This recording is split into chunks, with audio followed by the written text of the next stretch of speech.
Hello everyone, Radhe Radhe सभी को and जय श्री कृष्णा। तो आज का टू डू लिस्ट है, करंट है, हिस्ट्री है, पॉलिटी है, मैथ का 2 लेक्चर लेना, फिर बायो है, फिर एक मैथ का सेट लगाना और एक रीजनिंग का सेट लगाना है।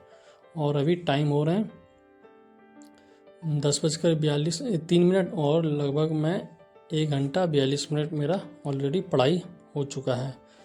तो टू डू लिस्ट मैंने दिखा दिया और अब मुझे करना है मैथ का क्लास। तो फर्स्ट ऑफ ऑल ये रेशियो एंड प्रोपोर्शन में कर रहा हूँ, उसका आज क्लास 9 का लेक्चर है, तो इसको करेंगे और उसको कंप्लीट करने के बाद मिलते हैं। मैं भी लूसेंट से इंडियन पॉलिटी करने वाला हूँ और इसमें जितने भी एक्ट वगैरह हैं, जैसे कि 1773 का रेगुलेटिंग एक्ट आया था, फिर उसके बाद 1781 का जो है पिट्स एक्ट ऑफ सेटलमेंट आया था, फिर आया था 1784 में पिट्स इंडिया एक्ट आया था, फिर 1853 का अधिनियम आया, चार्टर एक्ट आया था। उसके बाद ये मतलब जितने भी सारे एक्ट वगैरह हैं ये सबको मैं आज रिवीजन करने वाला हूँ। ऑलरेडी पढ़ तो चुके हैं बट रिवीजन ना होने की वजह से जो है बार बार भूल जाते हैं। उसका फिर संविधान के जो भी विदेशी स्रोत वगैरह थे, मतलब किस किस देश से संविधान में जो पार्ट वगैरह लिए गए थे, उन सब के बारे में पढ़ने वाला हूँ। तो चलिए इसको करते हैं अभी फिलहाल, और अपना पॉलिटी वहाँ पे कंप्लीट हो चुका था। अब मैं करने वाला हूँ हिस्ट्री, जिसमें कि सिंधु सभ्यता वगैरह मैंने अपना कंप्लीट कर लिया था।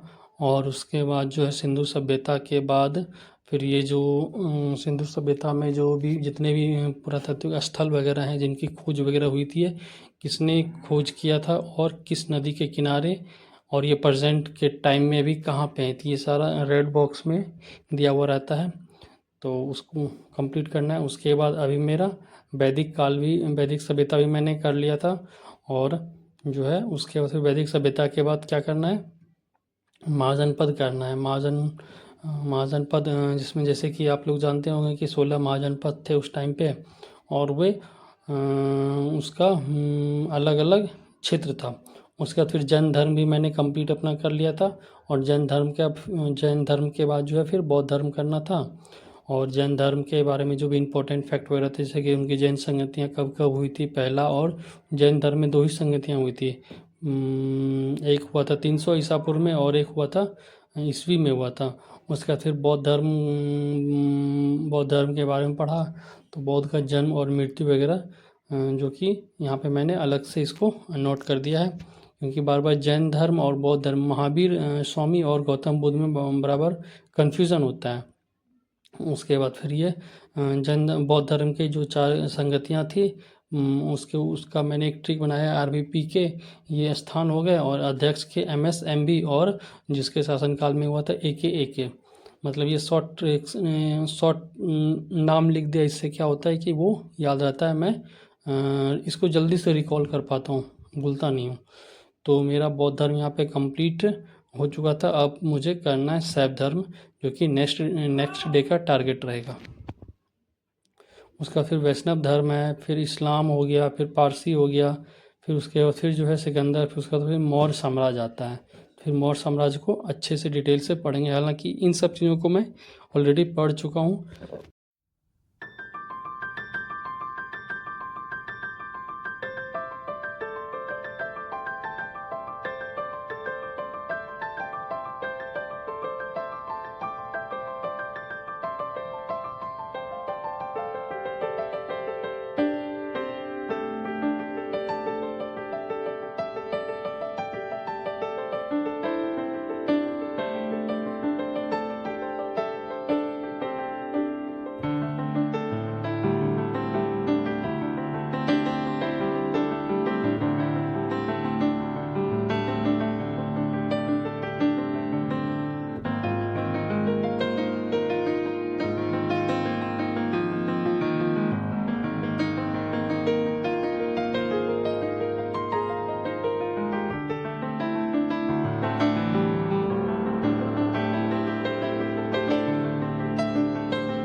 तो शाम को मैं जो है थोड़ा सा पार्क में जाता हूँ, थोड़ा बहुत रनिंग वगैरह कर लेता हूँ, क्योंकि हेल्थ वगैरह आपका अगर ठीक रहेगा तो भी आप जो है एक लंबे टाइम तक किसी भी चीज़ का प्रिपरेशन कर सकते हो।